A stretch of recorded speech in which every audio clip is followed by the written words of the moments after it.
हरे कृष्णा।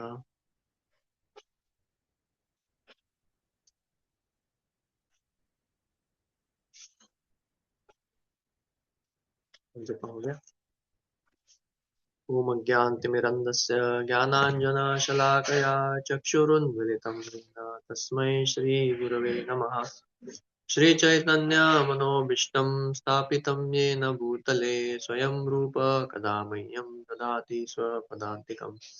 वन्देऽहं श्रीगुरुं श्रीयुतापदकमलं श्रीगुरून् वैष्णवांश्च श्रीरूपं सागरजातां सहगणा रघुनाथान्वितं तं सजीवम् साद्वैतं सावधूतं परिजनसहितं कृष्णचैतन्यदेवम् श्रीराधाकृष्णपादान् सहगणा ललिता श्रीविशाखान्वितांश्च नमो विष्णुपादाय कृष्णप्रेष्ठाय भूतले श्रीमते भक्तिवेदान्त स्वामिनिति नामिने नमस्ते सारस्वते देवे गौरवाणी प्रचारिणे निर्विशेष शून्यवादी पाश्चात्य देशधारिणे जय श्री कृष्ण चैतन्य प्रभु नित्यानंद श्री अद्वैत गदाधर शिवासादि गौर भक्तवृंद हरे कृष्णा कृष्णा कृष्णा हरे हरे हरे राम राम राम हरे हरे।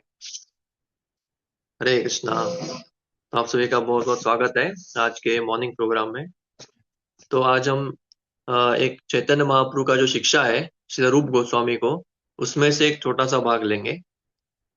तो उसमें चैतन्य महाप्रभु बोलते हैं कि इतने सारे ब्रह्मांड में जीवात्माएं हैं, ब्रह्मांडे भ्रमिते, मतलब इतने सारे लोग जीवात्मा भ्रमण कर रहे हैं ब्रह्मांड में। तो ये सब भ्रमण कर रहे हैं मतलब क्या, अलग अलग योनियों में, कभी ऊपर का योनि जैसे देवता और ब्रह्मा और ये सब, और उसी तरह से नीचे नरक में भी जाते हैं, कीट पतंग में जाते हैं। तो इतने सारे जो जीवात्माएं हैं उसमें से चैतन्य महाप्रभु बोलते हैं कि मनुष्य जाति जो है बहुत अल्पतर है, बहुत कम प्रमाण में है जनसंख्या में भी देखेंगे तो। और ये जनसंख्या जब जो मनुष्य जाति का है उसमें कई सारे जो है वो बौद्ध है, नास्तिक है, यवन है, मलेच्छ है, शबर है। तो ऐसे जो वेदों को पालन नहीं करते और दुराचारी है। तो वो बहुत सारे लोग हैं भरे हुए हैं। और फिर थोड़े लोग हैं जो कर्म जो वेदों को पालन करते हैं, लेकिन चैतन्य महाप्रभु बोलते हैं कि उसमें भी ज्यादातर अधिकतर लोग जो है वो वेद मुखे मानी, सिर्फ मुख से वेद पालन करने वाले लोग हैं, मतलब असली में नहीं करते, सही तरह से नहीं करते, तथाकथित वेद पालक है। और उसमें जो वेद पालन करने वाले में से थोड़े से लोग जो है वो कर्मनिष्ठ है। कर्मनिष्ठ मतलब जो वेदों को पुण्य पुण्य करते हैं वेदों के माध्यम से, और कर्म में लगे रहते हैं। तो कर्मनिष्ठ मध्य एक ज्ञानी सर्वश्रेष्ठ, एक ज्ञानी श्रेष्ठ, मतलब कोटि कोटि कर्मनिष्ठ अगर है उसमें से एक ज्ञानी प्राप्त होता है। और ऐसे कोटि ज्ञानी मध्य है एक ज्ञान मुक्त, कोटि मुक्त मध्य दुर्लभ एक कृष्ण भक्त। तो ऐसे कोटि कोटि ज्ञानी है, ज्ञानी में से कोई एक व्यक्ति को मुक्ति मिलता है, और ऐसे सिद्ध लोगों में से भी एक व्यक्ति जो है वो कृष्ण भक्त है। तो हम बहुत एक फेमस श्लोका जानते हैं, मुक्ता नाम अपि सिद्धा नाम नारायण परायण सुदुर्लभ प्रशांत आत्मा कोटिश्वपि महामुनि। तो बोलते कि भगवान के जो भक्त है नारायण परायण, वो कोटि कोटि जो सिद्ध लोगों में से भी एक दुर्लभ है। तो हम जानते हैं कि भक्त का जो है वो बहुत बड़ा वैल्यू है एक्चुअली। लेकिन हम ये भी जानना चाहिए, वो जो भक्त है जो दुर्लभ है वो हम में से नहीं है, मतलब वो कनिष्ठ में से नहीं है। वो शुद्ध भक्त के बारे में बोला जा रहा है, क्योंकि कई सारे लोग हैं जो जप करते हैं, भगवान कृष्ण का भक्ति करते हैं।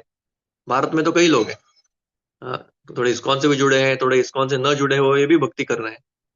तो वो भक्तों के बारे में नहीं बोला जा रहा है जो साधना भक्ति कर रहे हैं। साधना मतलब साधना भी नहीं, बहुत अ, कम मात्रा में कर रहे हैं भक्ति।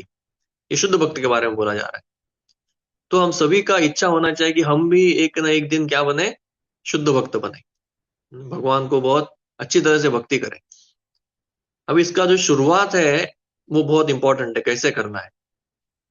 क्योंकि जब शिला प्रभुपाद प्रचार कर रहे थे, उनके समय पे की बात है कि प्रभुपाद को पूछा गया, एक इंटरव्यू ने पूछा कि Prabhupada, how many pure devotees do you have in your movement?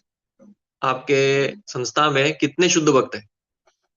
तो प्रभुपाद ने अपने सेक्रेटरी को पूछा, how many disciples I have, कितने लोग हैं हमारे डिसाइपल है? तो उन्होंने बोला ऐसे ऐसे, एक कोई तो आंकड़ा बताया।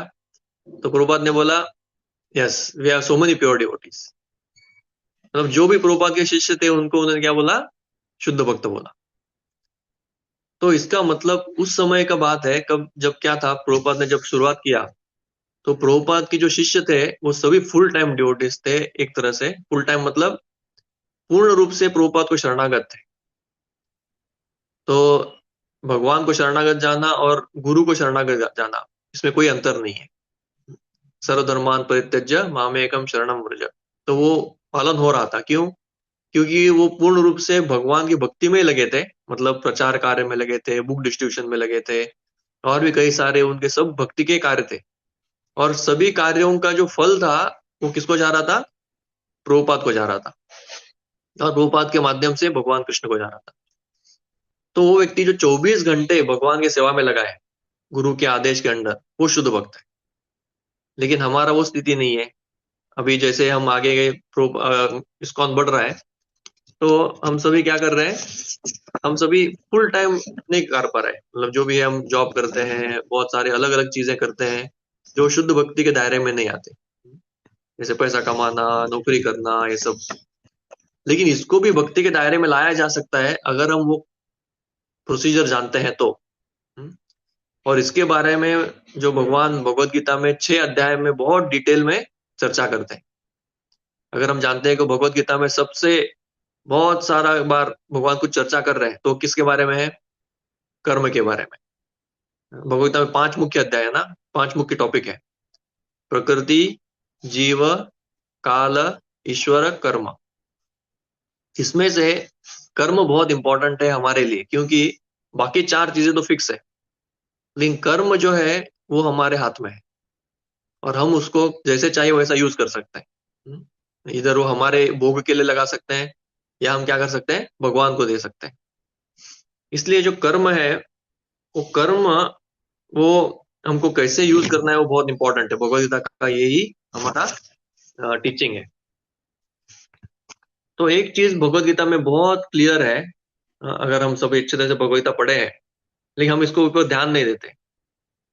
गीता में बहुत क्लियर है, भगवान बार बार बार बार बोलते हैं कि इच्छाओं के लिए कर्म मत करो। बार बार भगवान बोलते हैं कि कर्म क्या करो? निष्काम रूप से करो, कर्म को मुझे अर्पण करो, और विकर्म मत करो। इस तरह से बार बार, ऑलमोस्ट फर्स्ट 6 चैप्टर में तो बहुत है, और आगे भी बहुत बार भगवान बोलते हैं। तो हम लोग ऐसे भक्ति में बहुत जल्दी से आगे क्यों नहीं बढ़ते? क्योंकि हम अभी भी क्या कर रहे हैं? वो कर्मों का हम रिएक्शंस और कर्मों का जो इफेक्ट है, उसको हम सही तरह से हैंडल नहीं कर पा रहे। जैसे मैं आपको बताना चाहूंगा कि कर्म जब एक व्यक्ति करता है, तो कर्म किए बिना हम रह नहीं सकते। कर्म मतलब कोई भी कार्य, और कोई भी कार्य किया जाता है कुछ ना कुछ हेतु से। है क्या नहीं? मैं अगर इधर से उधर, ऊपर अगर किधर भी जाऊंगा भी, अगर मैं समझो इधर से कहीं और एक रूम में जा रहा हूँ, तो मुझे कुछ ना कुछ हेतु रहेगा। ऐसे ही थोड़े जा रहा हूँ मैं। कोई व्यक्ति अगर कुछ भी कर रहा है, कुकिंग कर रहा है, नौकरी कर रहा है, कुछ भी कर रहा है, तो वो किसके लिए करता है? फल के लिए, कुछ ना कुछ इच्छा रख के करता है। तो कर्म का आपको, आशा करता हूँ कि कॉम्प्लिकेट नहीं हो रहा है, लेकिन बहुत इंपॉर्टेंट चीज है, आप थोड़ा ध्यान से सुनिए। कर्म जैसे हम करते हैं, तो उसके ना 4-5 ये रहते हैं बाय प्रोडक्ट्स। कर्म के बाय प्रोडक्ट क्या है? सबसे पहला तो उसका रिजल्ट। जैसे आप नौकरी कर रहे हैं, तो नौकरी कर रहे हैं तो उसका रिजल्ट क्या है? सैलरी। है क्या नहीं? कोई भी व्यक्ति बिना सैलरी का करेगा नौकरी? अगर आपको बॉस बोलेगा चलो आप ऐसे नौकरी करो, नहीं। सैलरी का 1-2 दिन भी लेट हो गया तो हम सब डिस्टर्ब हो जाते हैं, क्या नहीं? सब लोग रुके रहते हैं, कब सैलरी मिलेगा, कब सैलरी मिलेगा। तो सैलरी जो है, ये कर्म का रिजल्ट है। हम वो कर्म कर रहे हैं सैलरी के लिए, लेकिन इसके साथ साथ ना बाकी चीजें आती है अपने आप, वो हमको समझ में नहीं आता। वो कौन से है? कोई भी कर्म का रिएक्शन है। अगर कोई व्यक्ति खेती भी करेगा तो क्या पुण्य कर्म वो ये नहीं है, उसमें रिएक्शन है, उसमें बहुत सारे कीटे कीटे मरते हैं, बहुत सारा बहुत कुछ होता है। हम इधर से कहीं ट्रैवलिंग करते हुए कार में भी जाएंगे तो भी वो कर्म का रिएक्शन है। तो इस दुनिया में कोई भी कर्म है उसका रिएक्शन है। कुकिंग करते वक्त भी बहुत सारा पाप ये होता है हमसे, तो कर्म का रिएक्शन तो है ही है। और कर्म के साथ साथ अटैचमेंट होता है। जैसे एक व्यक्ति अटैचमेंट मतलब जैसे मैं बहुत संघर्ष करके मैंने एक घर बनाया, तो घर का अटैचमेंट हो ही जाता है। कोई व्यक्ति गाड़ी खरीदा तो गाड़ी से अटैचमेंट होता है। कोई व्यक्ति बच्चे पैदा किए, बच्चों से अटैचमेंट होता है। शादी किया तो पत्नी से अटैचमेंट होता है। सैलरी हुआ तो सैलरी से अटैचमेंट होता है। तो ये जो इसको बोलते हैं कर्म ग्रंथि, अटैचमेंट नॉट, ये बन ही जाता है। क्योंकि हम लोग कुछ ना कुछ अपेक्षा करके कर रहे हैं, वो रिएक्शन मिल गया और उसका रिजल्ट मिल गया तो हमको क्या मिलता है? ये अटैचमेंट भी मिल ही जाता है। उसी तरह से कर्म का और एक चीज है, सिद्धांत है अहम भाव या कर्ता भाव। सबको जो भी कर्म करता है उसका श्रेय भी वो लेना चाहता है। ये तो बहुत स्वाभाविक है। है क्या नहीं? कोई व्यक्ति अगर कुछ भी करता है तो बोलता है हाँ मैंने बनाया घर, मैंने गाड़ी खरीदा, मैंने ये किया वो किया, तो मैं उसमें आता ही है। तो हम देख रहे हैं ये कोई सिंपल चीज नहीं है। एक्चुअली अगर हमको इस दुनिया से अगर हमको भगवत धाम जाना है तो ये सभी चीजों को हमको हैंडल करना पड़ेगा। और सही तरह से हैंडल करने से ही वो एक चीज क्या हो जाता है, वो भगवान को प्रसन्न कर सकता है। तो भक्त होने के नाते हम तो जप करते हैं, दिन में कितना कितना करते हैं? ज्यादा से ज्यादा 2 घंटा 2.5 घंटा। पढ़ाई भी कितना करते हैं? कोई तो बहुत सारे भक्त समय ही नहीं मिल पाता उनको भक्त पढ़ाई करने के लिए। और अगर समय मिला तो भी उसमें रुचि ज्यादा नहीं है और मन नहीं लगता, तो एक आधा घंटा 1 घंटा कर लेते हैं। तो हम देखते हैं कि भक्ति के अंगों को हम दिन में कितना करते हैं? डेटी वर्शिप करते हैं, वो भी डायरेक्ट डिवोशनल सर्विस है। तो अगर हम डेटी वर्शिप, नाम जप, पढ़ाई, ये सबको अगर हम एकत्र लेंगे तो हो सकता है दिन में हम 3-4 घंटा करें। उससे ज्यादा तो हम भक्ति नहीं कर पाते। हम्म। बाकी समय तो हम कर्म में लगाते हैं। वो कर्म में क्या है? बॉडी मेंटेनेंस है, पैसा कमाना है, फैमिली का ये है। तो इस तरह से हम क्या करते हैं, अलग अलग चीजों को हम ये करते हैं, कर्मों का करते हैं। लेकिन भगवान बार बार गीता में बोल रहे हैं कि कर्म करने से हमको तुरंत क्या हो जाएगा? We get entangled. हम्म। वो कैसा बोलते हैं भगवान? बोलते हैं कि यज्ञार्थ कर्मणो अन्यत्र लोकोयम कर्म बंधना। भगवान बोलते हैं मेरे लिए आप कर्म करो, अगर मेरे लिए नहीं करेंगे तो उसका रिजल्ट क्या होगा? कर्म बंधन। हम्म।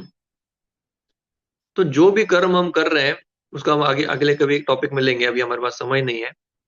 तो कर्म को कैसे भगवान को अर्पण करना है, इसमें एक व्यक्ति को बहुत एक्सपर्ट बनना पड़ेगा, जिससे पहले मतलब शुद्ध नाम लेने से पहले ये सब प्रोसीजर आता है।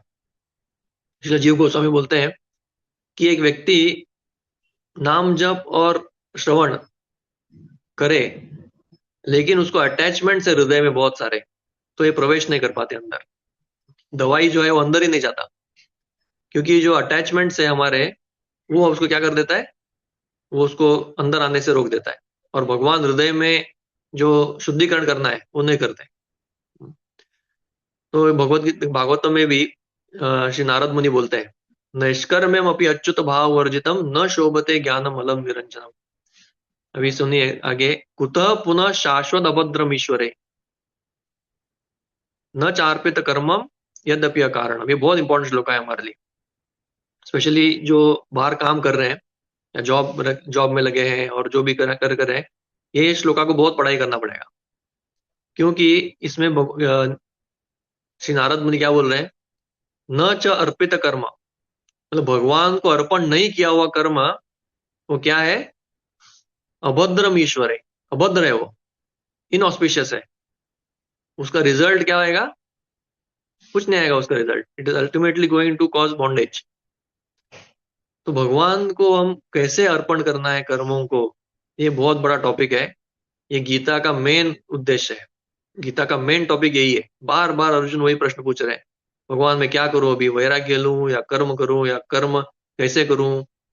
फिर भगवान उसको बार बार अलग अलग रूप से समझा रहे हैं, अरे मिथ्याचारी मत बनो, कर्म मत छोड़ो। कर्म छोड़ने से भी प्रॉब्लम होता है और कर्म नहीं छोड़ने का भी बड़ा प्रॉब्लम है। तो इसके बीच में क्या करना है फिर। तो पूरा का पूरा अध्याय ही है कर्म के बारे में, और ये छोड़ के कुछ नहीं। अगर आप भगवत गीता बहुत बार पढ़े हैं तो उसका पूरा का पूरा सिद्धांत वही है, क्योंकि भगवान को हम तो जान गए, मतलब जाने नहीं ऑफ कोर्स, मतलब भगवान कृष्ण है करके हम थोड़ा मान चुके हैं। लेकिन आगे क्या करना है वो नॉलेज लेके, तो वो आगे उसका ये एप्लीकेशन है।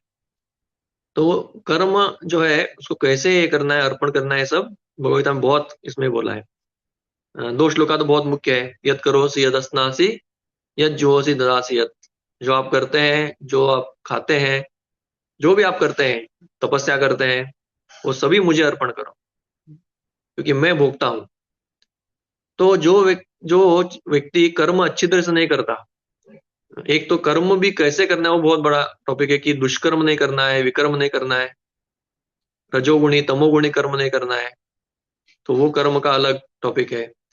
फिर वो कर्म को कैसे भगवान को अर्पण करना है वो टॉपिक है।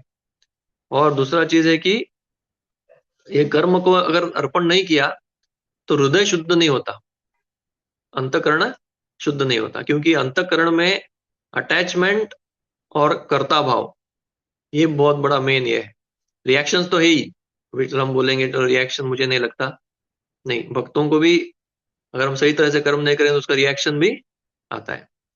तो इसलिए आपको रिक्वेस्ट करना चाहूंगा कि भगवद गीता फिर से आप एक बार अच्छी तरह से पढ़िए, और उसमें भगवान के कर्म के बारे में भगवान क्या बोल रहे हैं उसको आप गहराई से समझिए।